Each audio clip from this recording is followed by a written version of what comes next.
Hello class, and welcome to Chapter 5, where we will be discussing intimate relationships and communication. There's a lot of information in this chapter, so make sure you have a pen, pencil, or paper ready to take really good notes. Let's get started. When it comes to developing interpersonal relationships, there's different principles and elements that we all bring to our relationships, and that's going to affect how we feel about ourselves and how others feel about themselves as well. We need to keep in mind that all of our actions are going to create a reaction that could either create a positive environment or a negative environment. So the first one that we want to talk about is belief in ourselves and the people around us. Remember in our last chapters, we talked about self-talk, right, and positive self-talk and how that can actually really affect an individual, including ourselves and our own self-esteem. Psychologist Carl Rogers described 3 conditions that characterize a healthy relationship. And keep in mind that when psychologists and medicine comes out with studies, it's really a guideline. It's not a specific script because everybody's different and everyone has different relationships and different styles. So according to Dr. Carl Rogers, genuineness is going to be a huge component. Honest, accurate communication of thoughts and feelings. This is what we're going to work on this week because oftentimes, especially in our current society, it's really hard for individuals to communicate their feelings effectively to other individuals. Empathy, trying to understand someone else's position. As we can see right now in the world, there's not a lot of empathy that goes around. And so that's something that we can definitely work on, and that's what we're going to work on in this chapter. And then unconditional positive regard. It's the ability to look at another person without the judgment or negative feelings that would come with that experience. So empathy and unconditional positive regard kind of go hand in hand, but genuineness also goes hand in hand. And with that, you really have to look at who you are and you really have to discover who you are. And the cool thing about where you guys are at in life right now is that you have that opportunity to do that, but it never ends, right? As we get older, as situations change, as our lives change, we're continually getting to know ourselves.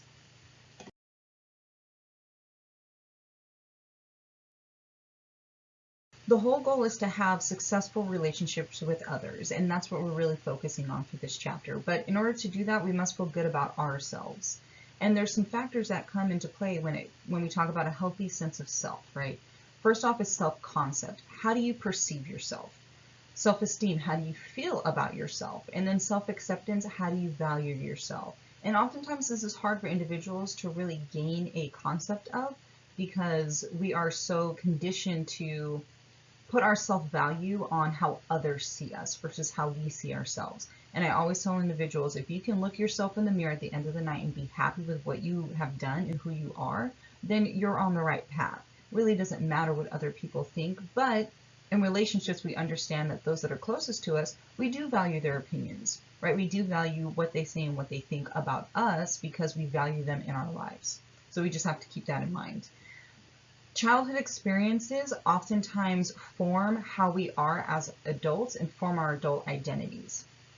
For example, if you felt loved, if you felt valued, accepted, your parents or whoever was taking care of you told you that you have worth, that you are worthy of love, that you are worthy of respect, then you're going to go into your adult life with those concepts. That's going to be ingrained in you.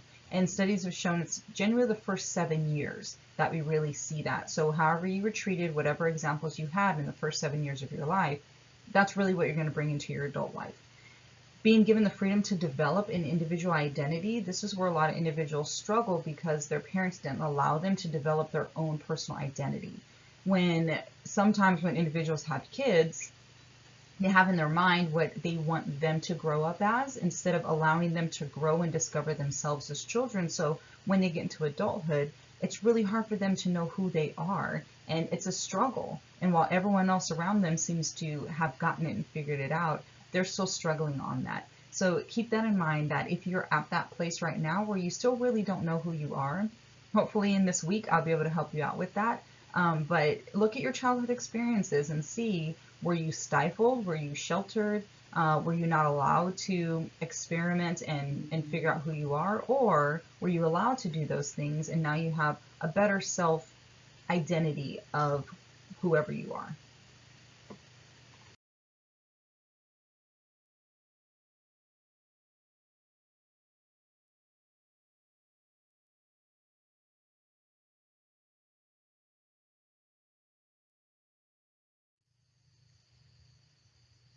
Gender role communication styles are significant. So when we talk about gender roles, we're not specifically talking about are you a man or a woman. We're talking about the different characteristics that individuals may hold. And the anatomy does make you who you are in terms of gender, but when we're talking about characteristics, there are some females who have more masculine characteristics. There are some males that have more feminine characteristics, and that's fine.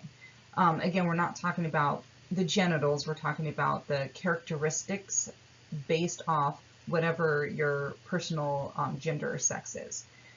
So when it comes to cultural expectations learned in childhood, this can affect how we relate to others. So growing up as a male, individuals may be expected to not cry, may be expected to not show feelings, and that's just absolutely not true. Just because you have male genitalia doesn't mean that you can't cry, doesn't mean you can't show feelings, which, as we've learned, is a very important aspect of relationships, is being able to communicate those feelings effectively, right? And oftentimes we see that individuals, men who are not able to express those feelings, tend to act out in some aggression, right? Because those estrogen levels get a little too high and they don't know how to control those.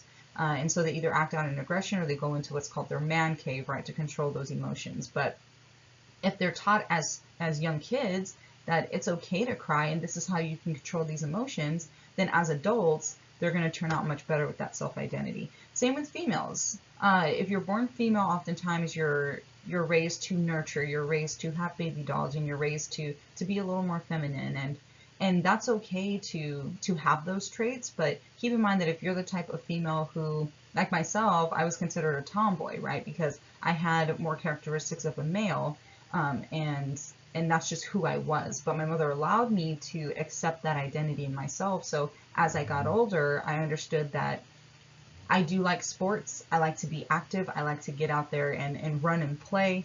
I can go into my woman cave every now and then, but that's who I am, and that was the identity I was able to develop without the pressure of changing genders or changing roles, because I was able to accept that yes, I'm female, but I have these characteristics, and that's okay. Adult styles of loving may be based on childhood styles. So if you grew up in a household where you had an abusive parents and that's what they taught you as love, then the likelihood of you entering into an abusive relationship is much more likely as well. We look at the attachment of the emotional ties between the caregiver or the individuals that you grew up with or who you had to take care of you. So again, if it was an abusive situation, then you're going to carry those ideals into your adulthood, and you may be more likely subconsciously to fall into an abusive relationship. On the other hand, if you saw love, if you saw respect, if you saw partnership and collaboration, then you're going to carry those ideals into your adult relationships as well. So really this week, try to take a look at your personal childhood and how you were raised, the examples that you had, and don't feel guilty if you are currently in an abusive relationship or you have found that you've messed up in certain relationships, because oftentimes it's going to stem from our childhood. All right, when we talk about friendship, right, this is non-romantic. Friendship is going to be able to teach us how to tolerate, how to share, how to trust. So that's why it's so important as children to build friendships, is because that's how we learn people, that's how we learn to read behaviors, and that's how we learn to act. There are different characteristics that follow into a friendship. We have companionship, respect, acceptance, help, trust, loyalty, mutuality, and reciprocity. And reciprocity, for those that don't mean, is reciprocating. So if someone does something nice for you, not that you feel obligated, but you just want to do something nice for them as well. All right. Friendships may be more stable and longer lasting than intimate relationships. And that's why it's important, if you do find yourself liking someone intimately, that you have a friendship established first before entering into that intimate relationship. Oftentimes, if individuals rush into an intimate relationship, it really just results in getting based on the physical aspects of the relationship, i.e. sex. And when you have a friendship before you enter into an intimate relationship, now that sexual activity is just icing on the cake, right? But you have your friendship, you have your basis as your foundation that the intimate relationship is built on top of. So it's very, very important to formulate these friendships, and to really, if you start dating someone, to date your friend, right? Because you're going to have a stronger base in that. All right, love, sex, and intimacy. Love can encompass opposites, right? So you can have affection and anger, you can have excitement and boredom, you can have stability and change, you can have bonds and freedom. When it comes to love, it's so multifaceted that I think oftentimes we get lost in the films and the movies that show, oh, look, this is how love is. It's always exciting. It's always lovable. There's never any issues, which is not true, right? Because we know we love our parents, but we don't always get along with our parents, right? We love our siblings, but we don't always get along with our siblings. And it's the same with a romantic or intimate relationship. We may love them, doesn't mean we're always going to get along with them. All right. Oftentimes, love is entwined with sexuality, and we need to understand that sexuality or sex is legitimized by love, not the other way around. All right. So when you have an individual and you want to get intimate with them or you are intimate with them, oftentimes they'll say, well, if you have sex with me, then you love me, which generally could be true, but most of the time, especially at the younger ranges, it's not going to be true. But when you do have sex with that individual, that love is what legitimizes that. It's not that the sex legitimizes the love. All right, so keep that in mind. If you do have an individual that says, well, you're going to have sex with me if you love me, it's not the other way around. That love is going to legitimize that sex. Many Americans now use personal standards, not social norms, to make decisions about sex. And so previous decades, there's been individuals who have utilized social norms to legitimize their sexual activity. And we understand some people are more sexual than others, and some people are what's called asexual, and they're just not intimately attracted to almost anyone, right? And that's their choice. But when it comes to making decisions about sex and about your life, it really needs to be your personal decision, and it really shouldn't be something that is rushed into, that is forced into. This is something that should take time.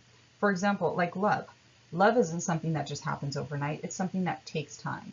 Lust is something that can happen overnight. So keep the difference between those. Lust is not love, right? Lust is completely a physical response. Love, though, now we have the friendship, now we have the emotion, now we have the psychological factors that are intertwined with that. All right, most people see love, sex, and commitment as closely linked. So a couple definitions for these. Love is a positive factor that draws people together, right? And I've learned just getting deeper into relationship and into marriage that you choose to love an individual. When you're in that part of the relationship where you physically feel pain when you're not around that person because you love that person that much, that's still considered the honeymoon phase, right? But you know you're in a real deep committed relationship when you choose to love that person regardless of their flaws. Sex is going to be the excitement and passion that adds fascination and pleasure. So it is a component of an intimate relationship, but remember, it's not the main component, right? It's something that's complementary to the other two, to the love and commitment, because you may not always be able to have sex, right? So what else do you have in your relationship? Commitment is going to reflect responsibility. It's going to reflect reliability and faithfulness to that person. So again, regardless of who else comes up to you, you feel the deep need to commit or to stay committed to this individual. Oftentimes in relationships, we see, especially younger relationships, we see individuals get cheated on or they start talking to someone else. And that's because a lot of the times those relationships are built just on sex. They're just built on that excitement and that passion, and they haven't reached that deeper level yet. And again, establishing a friendship first can help you reach that deeper level. All right, other elements of love, infatuation. This can be known as an obsessive attraction with a high degree of physical arousal. So we kind of talked about lust. Lust is pretty closely linked with infatuation, right? It's more on a physical level. And not saying any of these are bad, it's just understanding that if you want a deep relationship, that there's a lot of components involved. It can't just be infatuation, it can't just be sex, it can't just be lust, right? You need to have that love, that commitment, that faithfulness to create that deeper relationship. All right, Robert Sternberg's triangular theory of love. And in your textbook, you have a figure of this. So I would go ahead and take a look at that. You can pause the video if you want and turn to that page. But when it comes to the triangular theory of love, there's three pieces of the triangle. All right, the first one is intimacy. This is going to be the feeling of attachment, of closeness, of connectedness, and bondness, right? And so that's what a lot of people are really looking for, is that intimacy, right? That feeling that they have an attachment to someone. And remember that this often starts in childhood, right? Whoever is your caregiver, whoever is taking care of you, whatever they show you as an example of intimacy is what you're going to bring into your adult life. So if you've had a great example of intimacy, then you're going to be able to reflect those behaviors a little more. If you've had a negative example of intimacy, then you're more likely to reflect those behaviors. But it's important to recognize that, because you can change it. Just because you had a bad childhood doesn't mean you can't have great relationships when you get older. All right. Another theory is passion. This is what motivates us and drives us into sexual attraction. And remember, it's a complement of the other types of components that we have. So not saying sexual attraction is bad, it's actually something that really helps to drive the passion in a relationship. But to use that as our foundation in a relationship is not a very strong foundation. Last one we have is commitment. This is going to relate to decisions made together, right, with the ultimate idea of long-term goals or plans. All right, so this is normally when an individual gets to the point of wanting to get married, right? This commitment aspect kind of takes up more space, right? You still have the passion, you still have the intimacy, but the want and the drive for commitment to this person comes from who they are, comes from their morals and their values, comes from the team that you guys can create together. All right, there's different stages and different types of loves. Again, there's a love with a significant other. There can be a love with a parent. There can be a love with you and God or your higher power. There can be a love with you and your pet, right? There's a lot of different levels of love. Different combinations of these dimensions are going to create those different levels of love. So obviously, you're not going to have physical or sexual attraction to, let's say, your uncle, right, or your aunt, but you do have a passion to see them happy, right? You do have a passion to see them thrive. So all relationships don't have to have a sex component to it. And I'm hoping that this week you start to see that in a friendship, you can deeply love someone, but it doesn't mean you have to have a physical attraction to that person. All right, so this is the triangular theory of love. We talked about intimacy, passion, and commitment, and how all of these create that theory of love. And again, all of these are going to be at different levels. So if you can imagine that maybe one relationship, you have more commitment and intimacy than you do passion, right? You could have more intimacy than passion and more commitment, right? But it's all going to create that triangle. It's all going to create that theory. And ultimately, a relationship is based on all of these elements, but they're just based at different levels.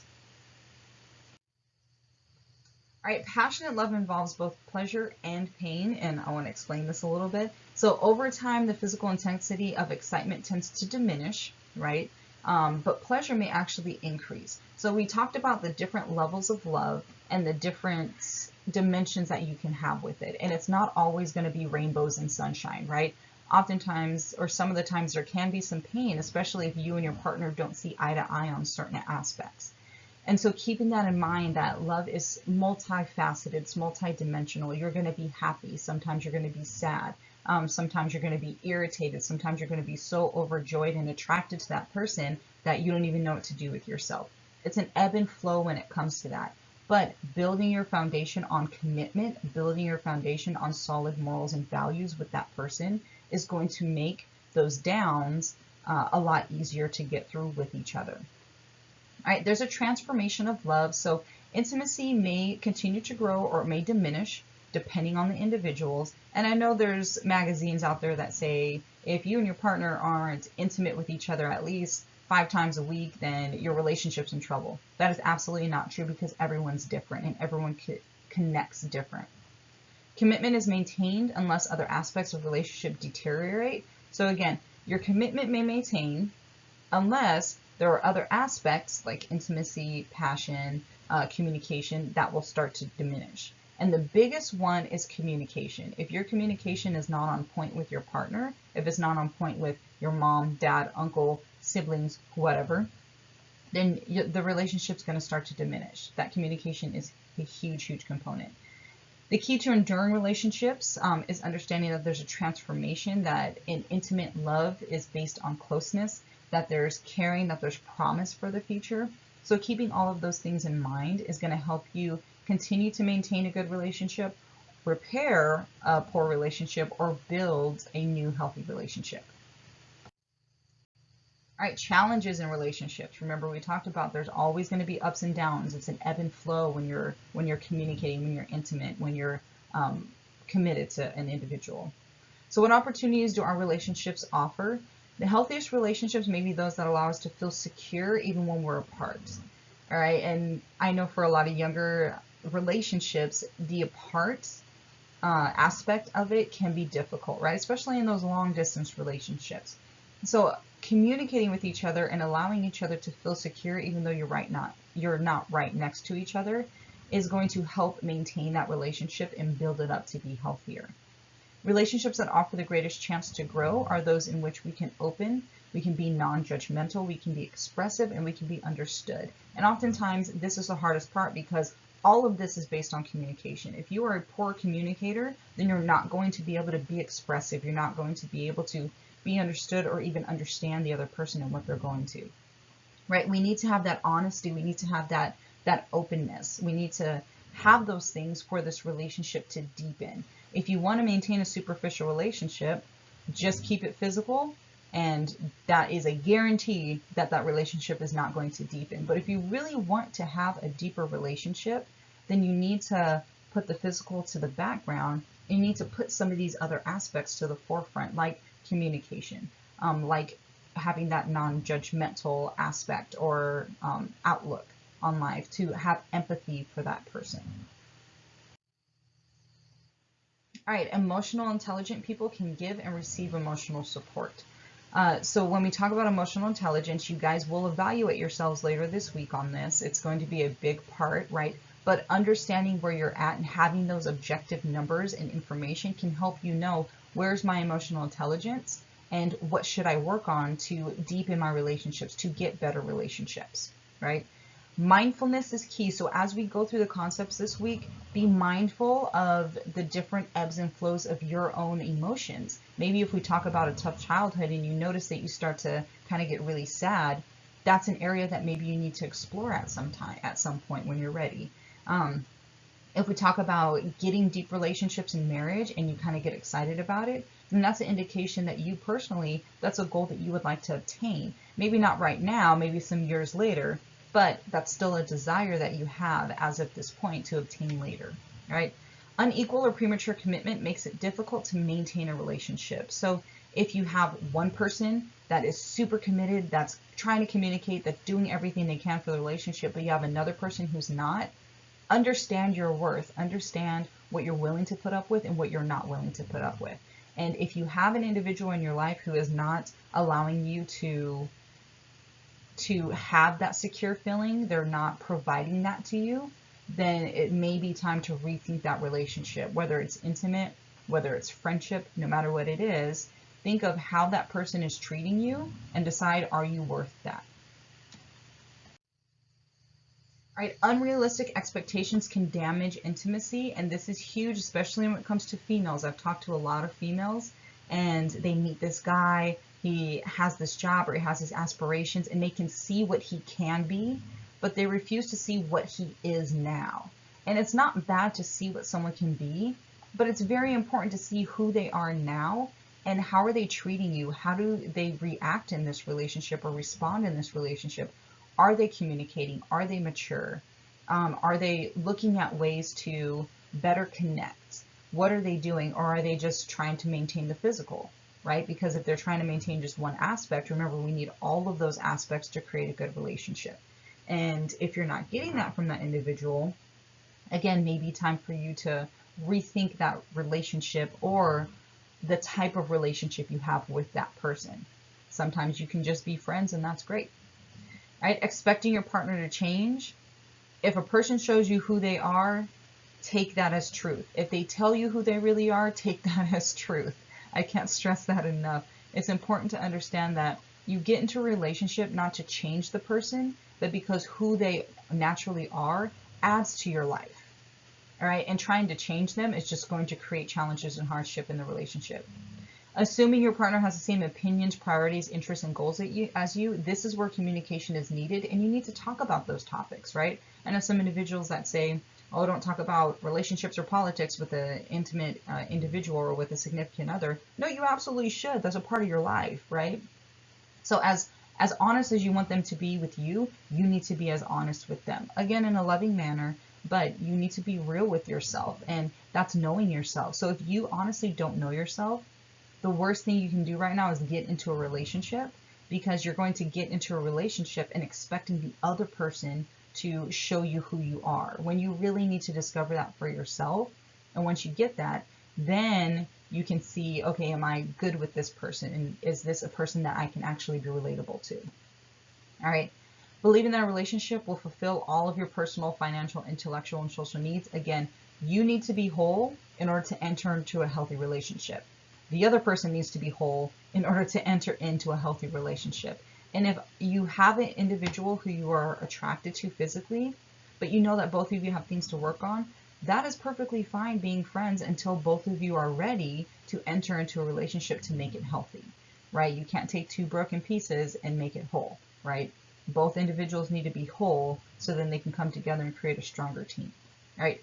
Competitiveness can detract from the sense of connectiveness. So it's not a bad thing to be competitive, but if you're constantly trying to be better than one another and trying to constantly show each other up, that can create a lot of challenges in the relationship as well.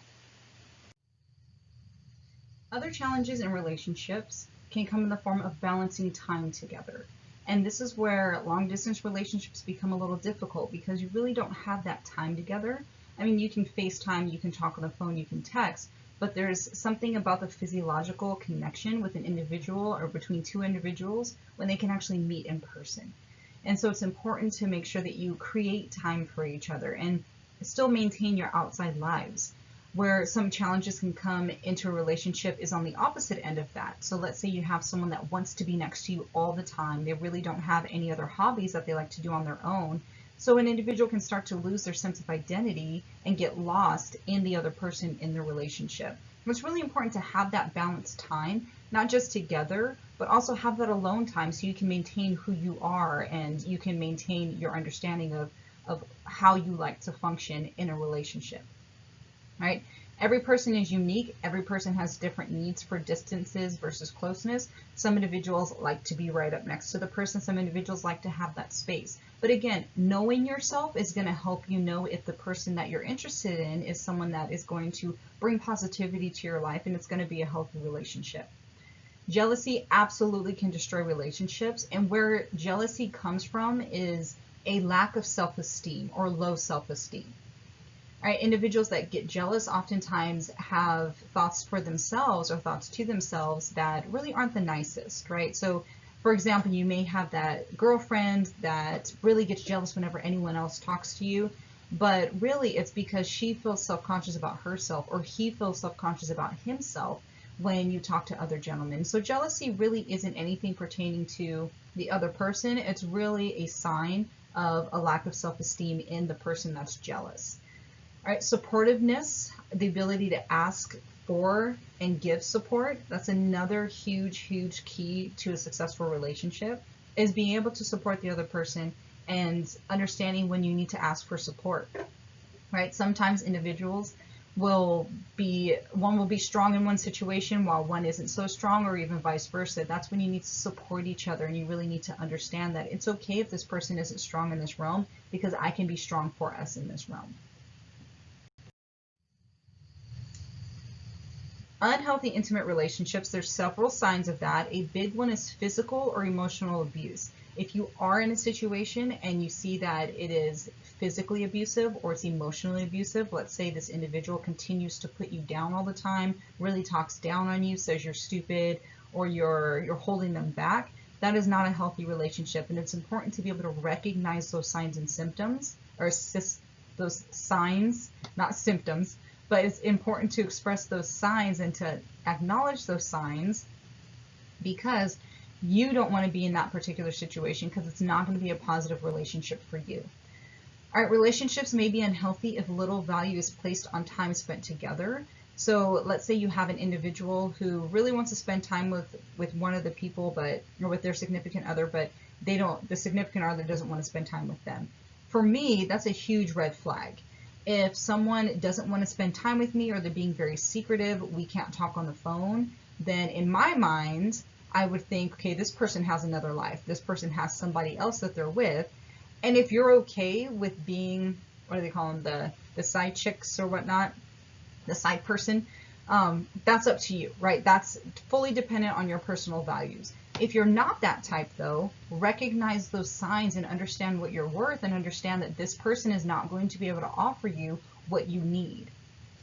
Criticism, contempt, defensiveness, withdrawal can indicate relationship is not salvageable. So if you try to come up to the individual and say, hey, I really feel like I'm not being supportive in this area, could you support me in this area? And they're very standoffish, they're kind of defensive, they don't even want to consider the thought, then you would really need to rethink that relationship.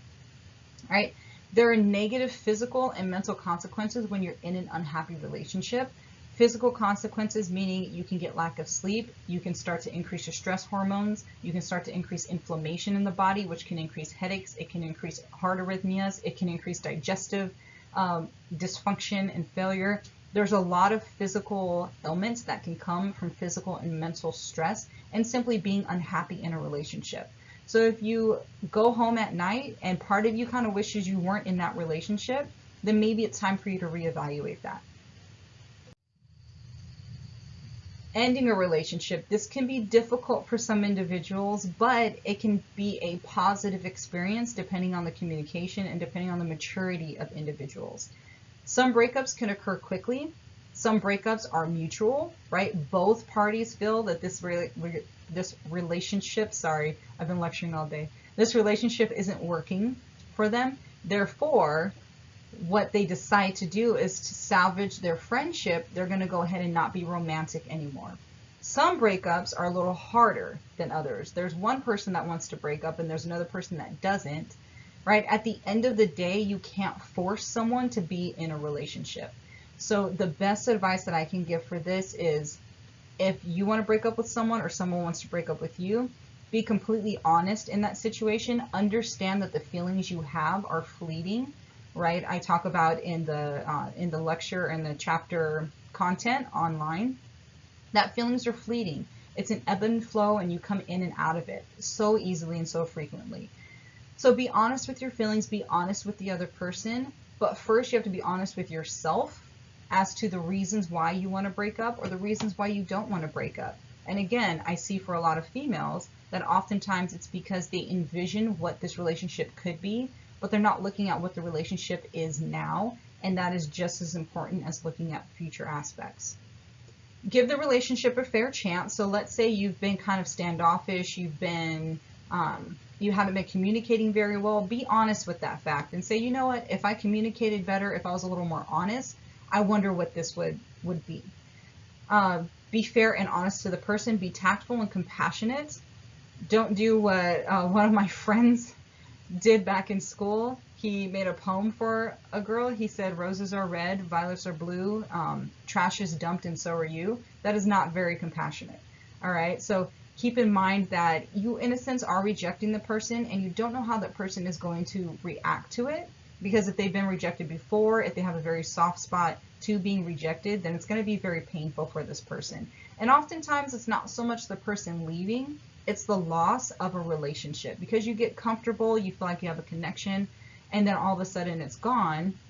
So you kind of have to figure out, who are you outside of that relationship, right? Who are you without that person? Give yourself a period of self-renewal and recovery. Be very careful of the rebounds. Rebounds are solely there to fill a temporary hole that you're going to have to heal anyways. So oftentimes it might be beneficial to just not date anyone, just hang out with friends, family, and really re-acknowledge yourself and really get to know yourself. All right, when it comes to communication, the ability to interpret nonverbal messages is very important. So this is where we talk about body language. And when we get into body language, it's very important to understand that the slightest changes really could give you a lot of information about a person. For example, if I'm sitting in front of you right now and I'm here talking to you, this is an indication that I'm very open, right? I'm very open to and receptive to whatever is going to be involved in the conversation. Now, let's say I kind of turn to the side and I'm kind of like this. You can see in my body language that I may be listening, but I'm really not in tune with what you're saying. So let's say you go up to an individual or your significant other and you want to talk about maybe some needs that you have in the relationship. And that individual is open to you, their arms aren't crossed, they're actually receptive, then you know that what you're saying is being accepted. Let's say their arms are crossed or they're kind of to the side or they're looking over doing something else. They're really not giving you attention. And if it's something that's very important to you and you want them to give you attention, that's a sign that you should really look at, right? When it comes to digital communication and in our social environment of life, there's a lot of relationships that are blooming via social media. So it's important to understand that when it comes to social media, it can be a lot more difficult to understand the communication and to understand the tone of what that individual means. So be mindful of how social media influences communication. And we're specifically talking about communication. So nonverbal cues, when you're texting someone, you can't see their body language, you can't see what they're doing. They could be writing, okay, yeah, that's fine, but they're really shaking their head no because it's not actually fine for them. All right, promoting an idealized version of oneself. There's a lot of filters, there's a lot of faking, there's a lot of individuals putting their highlight reels, which isn't really how their life is, but they're going to put that out there. And so it's really important to understand that via social media, you may not be getting that true person. Spying is huge. I had no idea how many fake accounts were running around out there just because someone wants to spy on somebody and someone wants to stalk someone else without that person knowing. So keep in mind that there's going to be a lot of differences when it comes to social media versus meeting someone in person. And I really wish the art of meeting someone in person would come back a little more, because it is very beneficial to be able to communicate verbally face to face and see body language and see how that person's responding to you, right? And publicizing more areas of one life. I know it's a big deal for a lot of individuals if they're dating that the person puts them up on their Instagram or they put heart eyes over something, or just keep in mind that those are very trivial things. And when you do that, you're really trying to include other people in your relationship when it really should be about you and the person. And it shouldn't have the impact or the influence of other people because they're not in that relationship. All right, 3 skills that are essential to good communication. First off, self-disclosure. You really want to reveal personal information about yourself to increase greater intimacy. And this is tough for individuals if they're not vulnerable. Look at Brene Brown. She is the master at vulnerability and understanding that when you're vulnerable, you can actually connect deeper with an individual. She's a really great resource. But it's important to have trust in the person that they're not going to go blab your business around. So again, that's where friendship as a base is very, very important. All right, listening. You'll be surprised how many people actually don't listen. They may be quiet while you're talking, but in their own head, they're already coming up with whatever their response is going to be, and they're not listening to the whole thing. So when you're listening to someone, provide some head nods, provide some nonverbal communication. Let them know that you're listening, and then take your time with your response. Just because they're done talking doesn't mean you have to respond right away, right?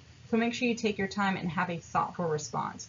And then feedback, make sure it's constructive and make sure it's going to be something that is going to be uplifting. You don't want to pull an individual down because it starts to breathe negative energies, and we know that those negative energies can lead to negative physical, emotional, and mental ailments. All right, when it comes to conflict and conflict resolution, conflict is natural, especially in intimate relationships. You're 2 different people. You're not always going to get along. And so it's important to understand that fact, and it's important to understand how can we both solve this conflict or resolve this conflict while becoming better for each other, right? So you want to first clarify what the issue is. Oftentimes in relationships, people will get mad at each other, but no one actually knows why they're mad, right? It's important to clarify what is the actual issue. Why are both of us feeling this way? Find out what the other person wants, right? That's involved in communication, and make sure to not be sarcastic.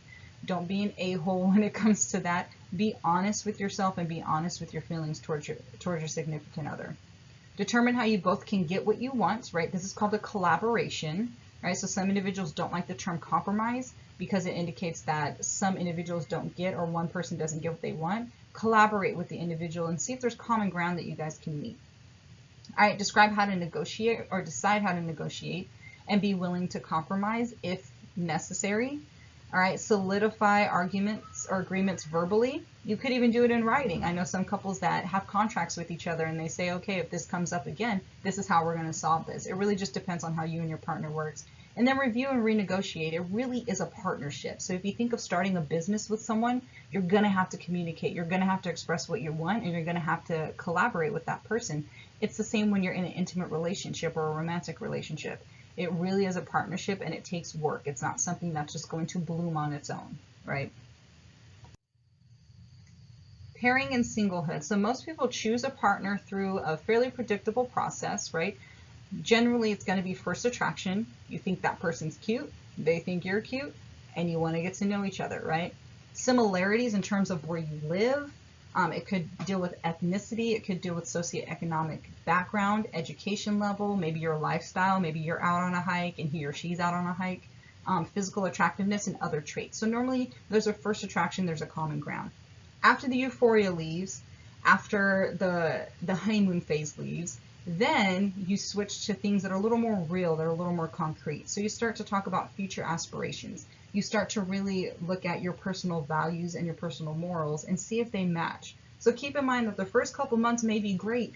And then as you get to know each other, you may be like, oh, we really don't work on a deeper level than that superficial physical level. All right. Most important question to ask yourself when getting into a relationship is, how much do you have in common? Now, you don't have to have 100% in common, but you want to have a significant amount in common to where your core values, your core morals, and your future plans are in line with each other. And oftentimes, that's where relationships start to part, is where individuals start to get on different pathways because now their wants are different. One thing that I always suggest is don't get too serious in a relationship until you're about 25, because during those years between graduating high school and getting to your mid-20s, even late 20s, you change so much as a person that who you were in high school is not going to be who you are later. And the person that you liked in high school is not going to be that person, more than likely, that you like later.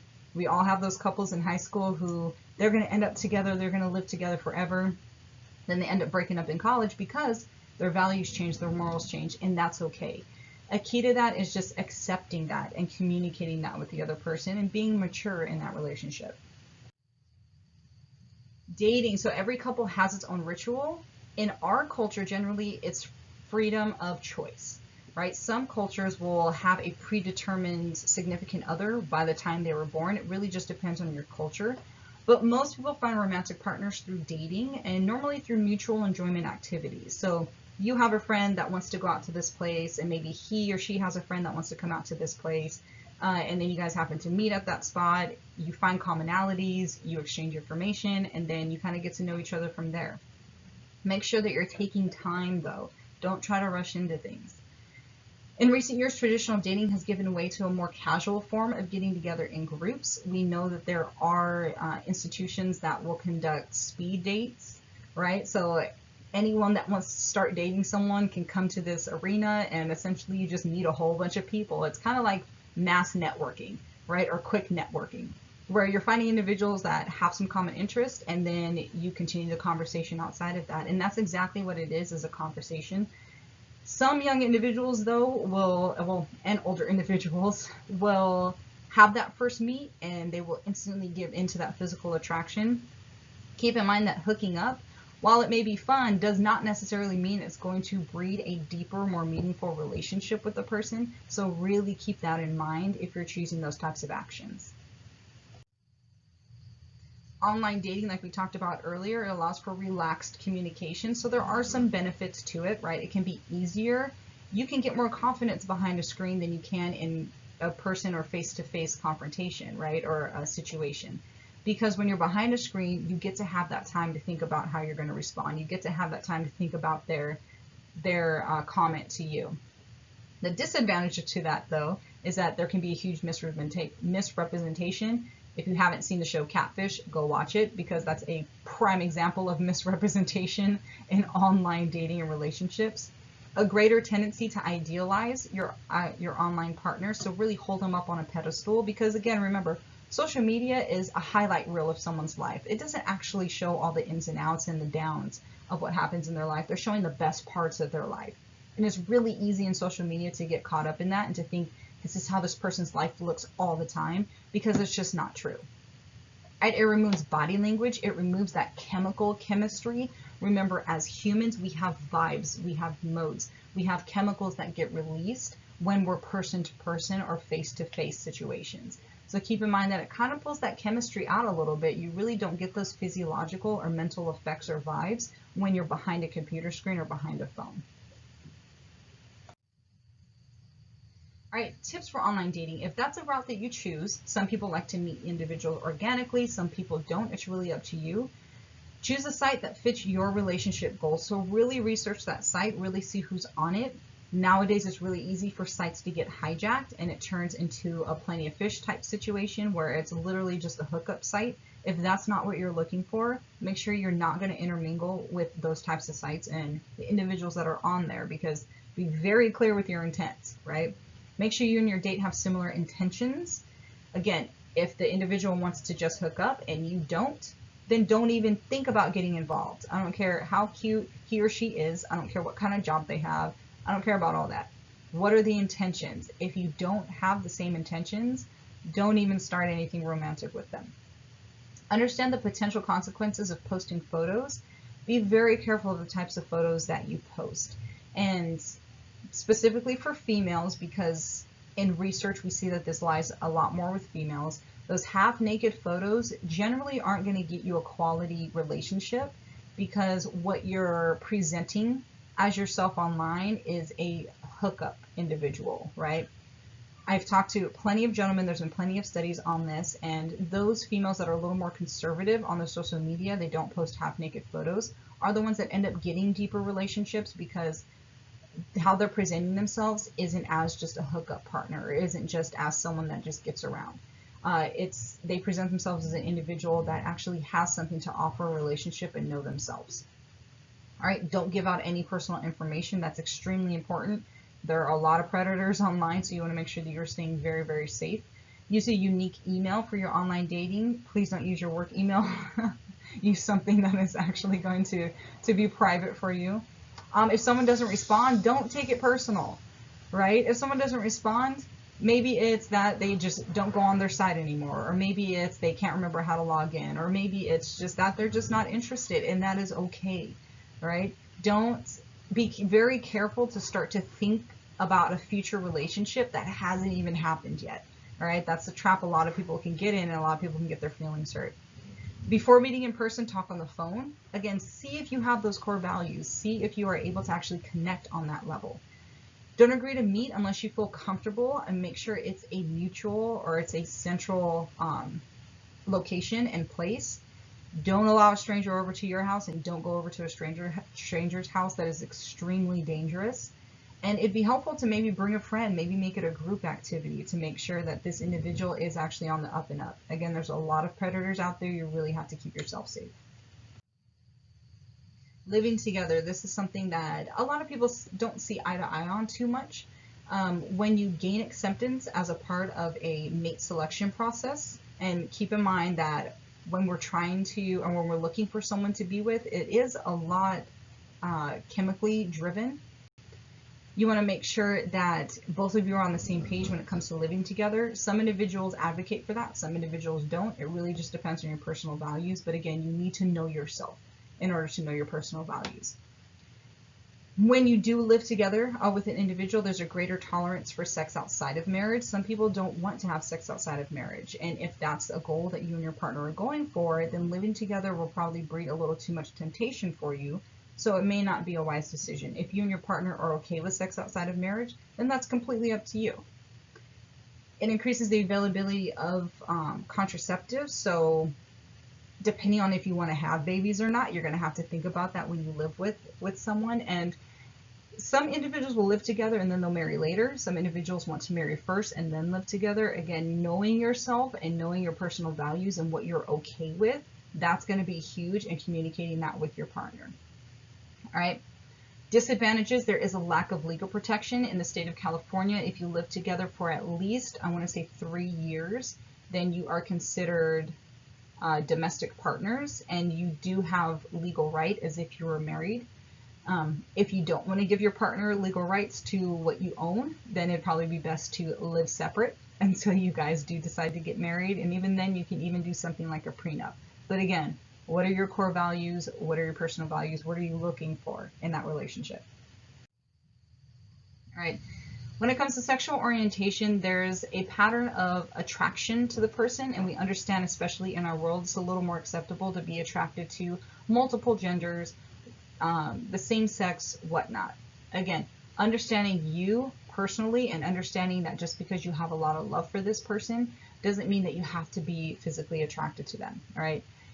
I want to explain just a couple different types of sexual orientations. Heterosexual or straight, it's attraction to individuals of the opposite sex. Queer is kind of an umbrella term, and depending on if you want to be PC or not, you can utilize that. You can utilize gay, lesbian, whatnot.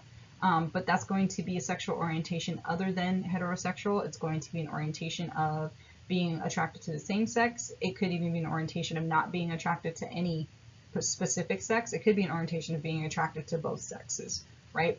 It really just depends on the person. But regardless of orientation, the core values of a relationship still stand. You still want to look at that triangular theory of love. You still want to look at how is the communication involved in that? How is the body language? Is it a physical or mentally abusive relationship?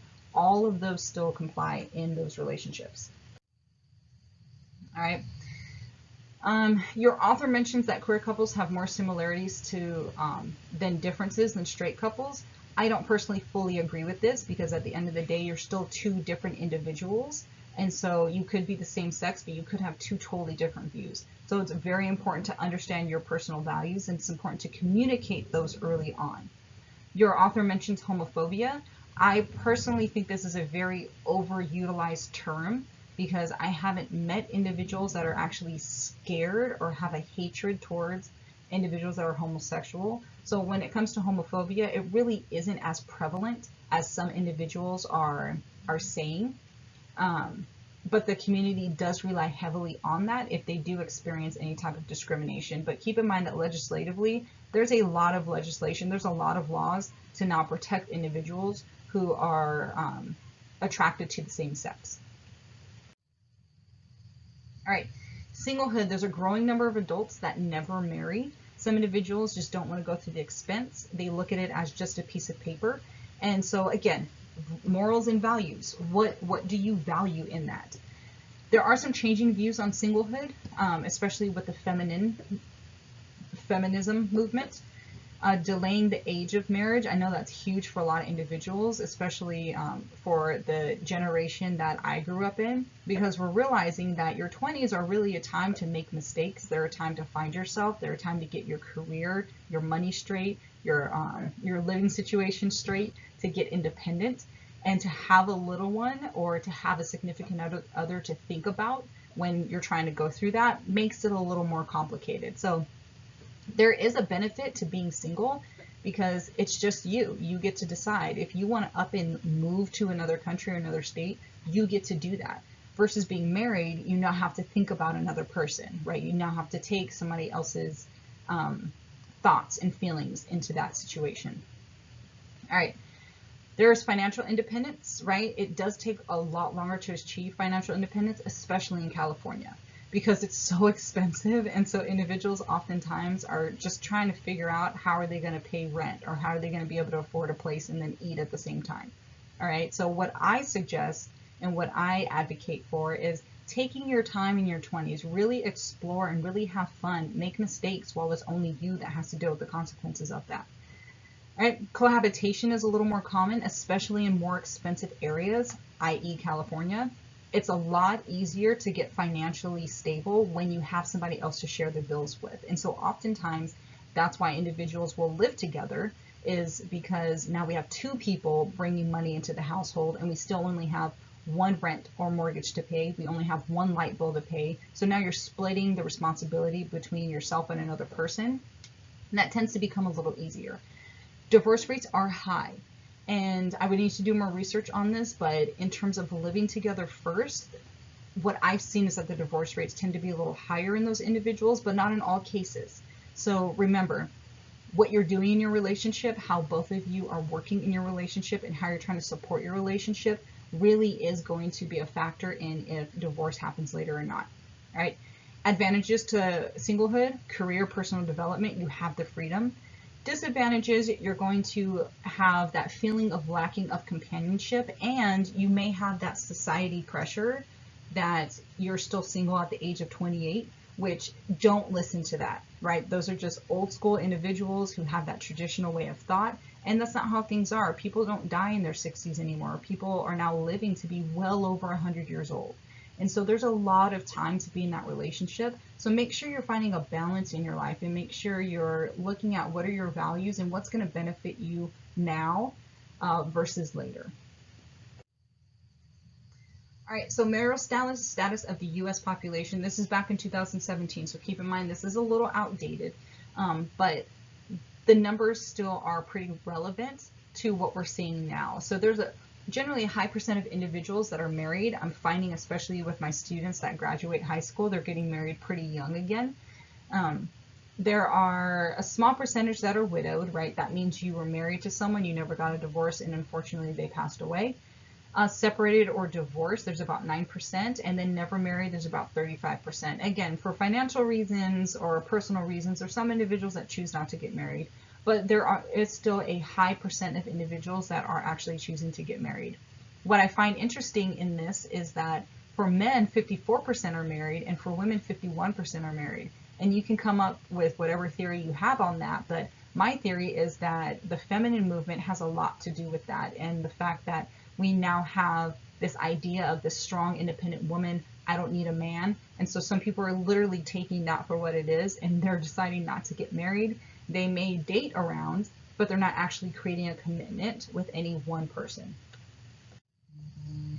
All right, when it comes to marriage, in the past, people married mainly for practical reasons. Today, it's more personal and emotional reasons. So back in the day, it was, as a woman, you may not be able to get a particular job, so therefore you're going to have to get married to be able to financially be okay and to live outside of your parents' home.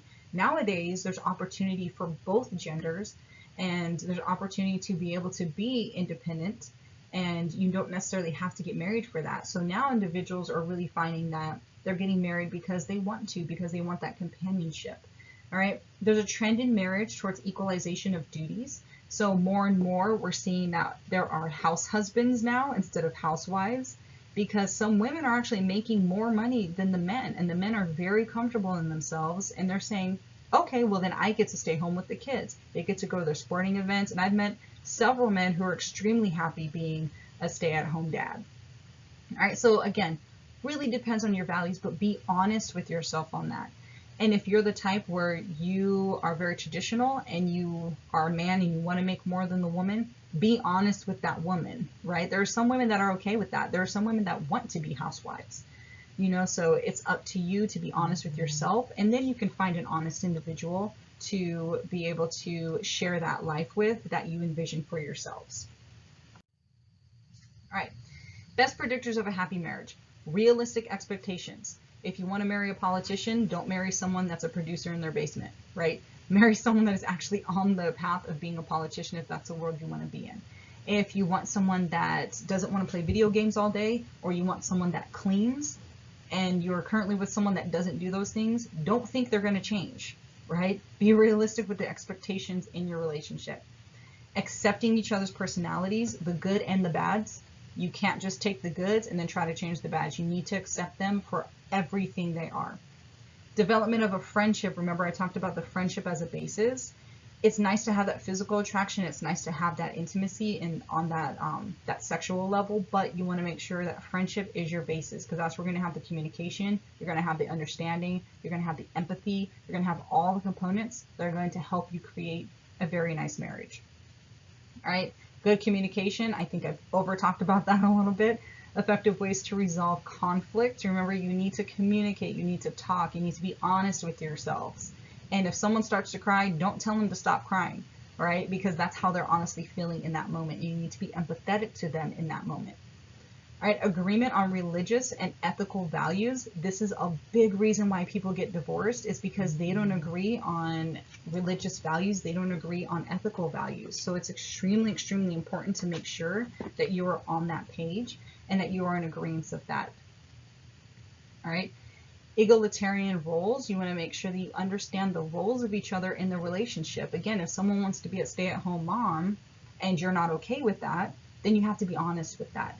Right, and have a good balance of individual and joint interest. You don't want to spend 24 hours a day together, but you also don't want to spend 24 hours a day apart. You need to have a good balance. There are some activities maybe you do together, and then there are some activities maybe you go with your friends, he or she goes with their friends, and you enjoy their time apart, but when you come back together, now you have something to talk about, right? And commitment. Be sure that you actually want to be committed to this person, that you actually want to share a future with this person, and share a future with this person as they are now, not who they can become, right? As they are now, because you're not in a relationship to change someone. You're in a relationship to find someone that's compatible with you, that you can grow with and change with. All right, separation and divorce, prevalence in separation and divorce. There's a prevalence of divorce in the United States, and it may reflect the high expectations for marriage and the lowered emphasis on marriage as being permanent. So with individuals getting a divorce so often, now individuals are looking at marriage as something you can rush into and something you can just quickly get out of. When really you need to look at marriage as a lifetime commitment with that individual, and it's something that you shouldn't rush into. It's something that you should take a lot of deliberate thought in and communicate a lot with the individual. For example, before my fiance proposed to me, we knew where we were headed. The only thing I didn't know was when he was going to propose. So it's important to understand that everyone is on the same page, because that's where you get those awkward moments where either you get separated or divorced, or you get that woman that says no when the man proposes, or vice versa. So you want to make sure everyone is on the same page. And it can still truly be a surprise, because that's what he did for me. He made it a true surprise. But you want to make sure both people are on the same page with that, because you don't want to rush into a marriage and then you just get divorced 2 weeks, 2 years, 10 years later. All right. Physical separation usually follows an emotional separation. And with that, in terms of commitment, you can emotionally be uncommitted to someone, but physically be committed to them. Meaning you're with them physically, but emotionally you're Snapchatting or Instagramming or DMing somebody else on the side. So if you are doing that, be honest with yourself, and maybe you're not the person that wants to be in a committed relationship yet. Or maybe you're the person that wants to be in a relationship where both individuals understand you're going to talk to other people, but we still want to talk to each other too. Right? Recovery involves constructive of a post-divorce identity, right? So after separation, after divorce, oftentimes both individuals really have to go through, who are they now? Who are they going to be after a divorce, and who are they going to be separate from that person? Normally there's counseling to help the children that are involved, and oftentimes it's followed by remarriage, especially if individuals get divorced early on in life. Normally there's going to be a remarriage, and there's been individuals who've gotten remarried at the age of 70, 80 years old, right? There's a number of step families, and there's a growing number of step families, and there's a number of particular situations where all the individuals still get along. So maybe there were a mom and a dad that were together, they separated, they both married someone else, and now everyone still meets at the family barbecue every year. So there's definitely a shift and a change in terms of the family dynamics when it comes to separation and divorce. All right, here is a chart of the divorces from 2000 to 2017 and the percentage of the US population that has experienced divorce. And you can see it's not a huge spike, right? It's a pretty smooth general curve. We noticed in 2010s to 2015s, there was a kind of a spike of divorces, but now that's starting to come down. And my theory is that there's more emphasis on the traditional family and the nuclear family, and there's more individuals seeing the benefit of thinking very hard about getting into a marriage with an individual and committing to that and sticking with that commitment. Also, we see that people are getting married later, and you're more likely to know yourself as you get through your 20s and as you get into your 30s. So there's a lot of individuals, not only are they getting married in their early to late 30s, but they're also having babies later. So again, there's more emphasis on a conscious decision to make a life-changing choice versus back in the day where individuals had to get married for survival purposes. All right, becoming a parent. Hopefully none of you are doing that right now, but birth of a first child can be extremely stressful. Doesn't matter how many videos you watch, doesn't matter how many books you read. You will never be prepared for a child until you actually get that child. All right. Marital roles tend to become more traditional, so there's physiological changes that happen when a woman gets pregnant when she has a baby. And that's a very, very special time for a woman, and that's something only a woman can do. And that's important because when it comes to the chemical and the hormonal reactions, that's why a mother can become more maternal. And that's created by design, right? So the male starts to get a little more masculine because now he has to fill a father role versus the woman now gets to fill a motherly role. And again, that's a biological chemical change that happens. So oftentimes it's not really something you can control. It's something that naturally happens because of how we were created. Mothers usually have to make greater changes in life. For example, if you are working 40 to 80 hours a week, you may not be able to do that for your entire pregnancy because now your body is now host to a growing living being. All right, so you're going to be more tired. Your nutrients are going to be changed. Your diet's going to have to change. Your sleep's going to change. That's because you're literally growing a person inside of your body. So that is a sacrifice that women make, but you have the benefit of being able to birth life on the other end. All right. Marital satisfaction often declines. The woman starts to get a little emotional. The woman can start to feel very uncomfortable. The men can start to experience the symptoms of pregnancy. They could get morning sickness. They could get the fatigue too. There's a lot of changes that happen during that time. So it's very, very important to maintain that communication to ensure that your partner knows how you're feeling, what you're feeling, and why you're feeling what you're feeling. All right, couples who successfully weather the stressors of having a new baby generally have these three characteristics. Strong relationship before the baby was born. Babies do not fix relationships. Do not think that you're going to fix your relationship by having a baby. It won't work. They plan to have a child, so they've gone through their 20s.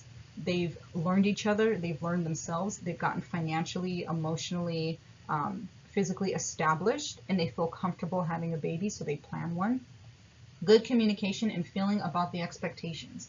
So again, look at all of the characteristics that come with successful relationships includes communication. Study and science have shown this over and over and over again. Communication is huge. So if you're a poor communicator, this emotional intelligence quiz is going to show you that. All right, when it comes to parenting, there's different types of styles of parenting. There's demanding parents, there's responsive parents, there's authoritarian parents, there's permissive, there's uninvolved parents. So knowing yourself is really going to be helpful in deciding, do you even want to be a parent? And if you don't want to be a parent, there's nothing wrong with that. Don't allow society to pressure you into doing something that you really don't want to do.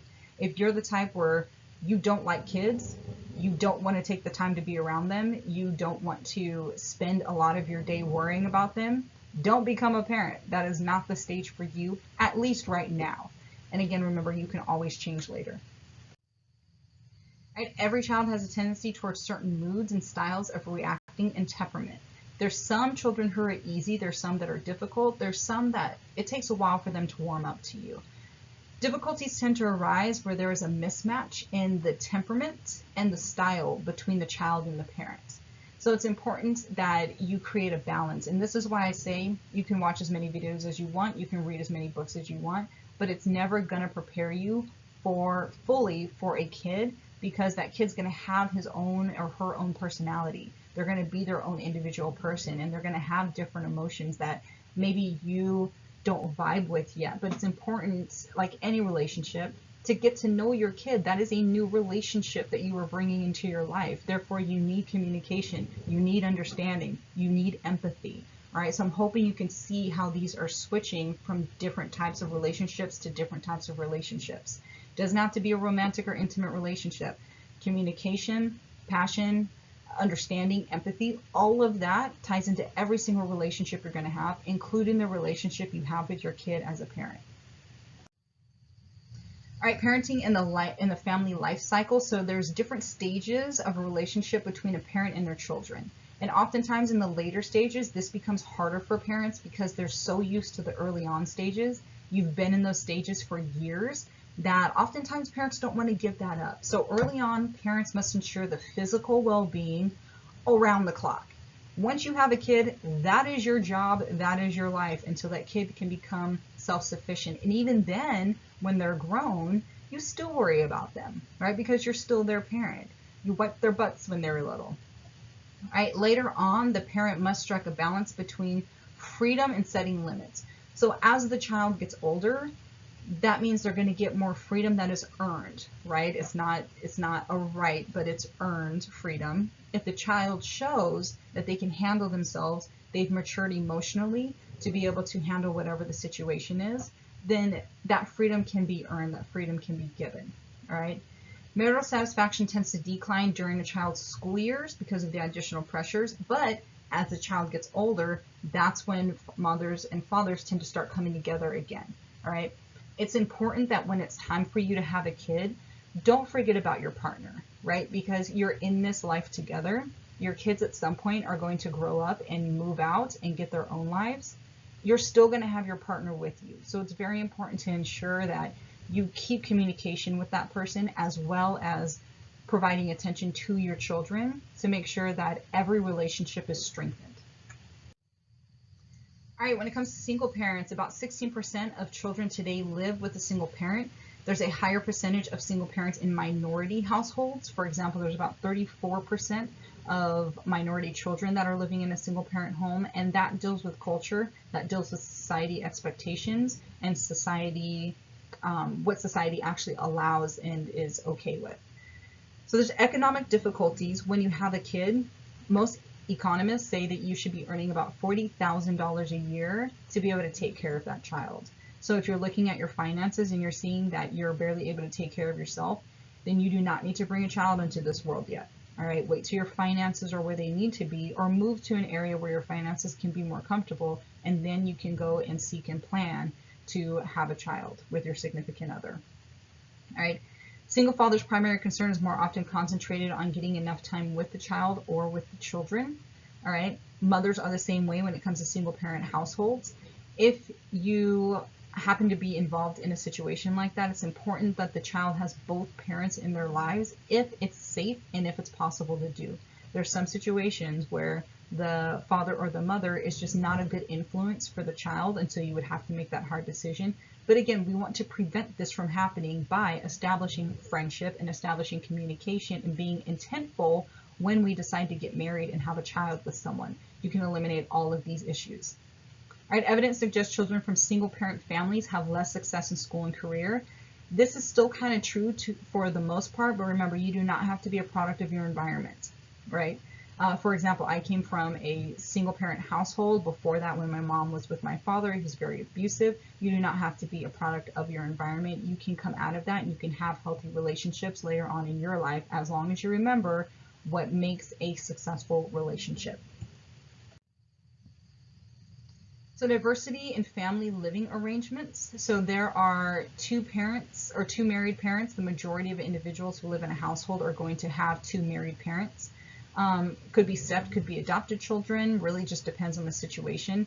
There is a percentage of single parent households, and then there's cohabitating parents where the parents are not necessarily married, but they have a child together. So there's different types of families and relationships, but keep in mind that the core values still stand. All right, when it comes to step families, healthy step families are both less cohesive and more adaptable than healthy primary families. All right, so when it comes to step families, obviously you're going to have two parents that had a child together and now they're separated. Now they're both living different lives. Some children joke and say, oh, I get two Christmases, right, or I get two Thanksgivings, but really it's going to take a lot of work because now you have more people to develop a relationship with. And not saying it's not possible to be able to develop a successful, healthy relationship between step families, but it's going to take work and it's going to take time, it's going to take communication, it's going to take honesty. So keep that in mind if you find yourself in that situation. All right, successful families, there's 8 major qualities that appear in strong families: commitment, appreciation of one another, of who they are currently, not who they can become. So keep that in mind. Communication, I think I've drilled that into your head, how important communication is. Time together, as well as time apart, right? Remember, you are an individual and you want to maintain your individuality, as well as maintain healthy relationships with people together. Spiritual wellness, whatever that may mean to you. Crisis and stress management. So if you do butt heads with someone, make sure you take time to come up with a resolve with that person, right? Don't just ignore the situation and push it down into your subconscious, because at some point they're going to pile on top of each other, and then somebody's going to explode, and it's going to be a bigger situation than what it originally started off as. And be affectionate and physically contact. In married situations with married couples, oftentimes this is a huge area where one person feels like there's not enough physical contact, either kissing, holding hands, hugging. It's very important to make sure that the significant other you're with, you show them how much you appreciate them and how much you want them, as much as it is to verbally tell them, right? Sometimes actions speak louder than words. All right, so a review of everything we went over. I know that was a long lecture. It's about an hour and 15 minutes. Again, if you needed to take breaks, that's perfectly fine. So explaining the qualities that help people develop intimate relationships. Remember that there are particular qualities such as communication, such as commitment, that can go between all types of different relationships. Doesn't just have to be intimate. There's different elements of healthy and productive communication. Remember, body language, being able to acknowledge your feelings, access your feelings, being able to understand your feelings, and to verbally communicate that to the other individual is going to be very important. Different types of love relationships, as well as singlehood. If you are finding more benefits out of a single lifestyle, stay in that single lifestyle as long as you need to. There is no pressure to move on to marriage, and don't allow society to pressure you to move on to marriage until you're ready for it and if you want that. All right, there's benefits and challenges of marriages. We went ahead and talked about that. And there's also challenges and rewards of family life, of having kids, of developing that nuclear family. All right, I hope you found a lot of benefits in this lecture. I will record more for you because I feel like it's a great way to kind of connect and communicate. And even though I can't see you, I know that you're still hearing my voice and you're still able to get the content that I intend for you. All right, if you have any questions, make sure to let me know. Bye.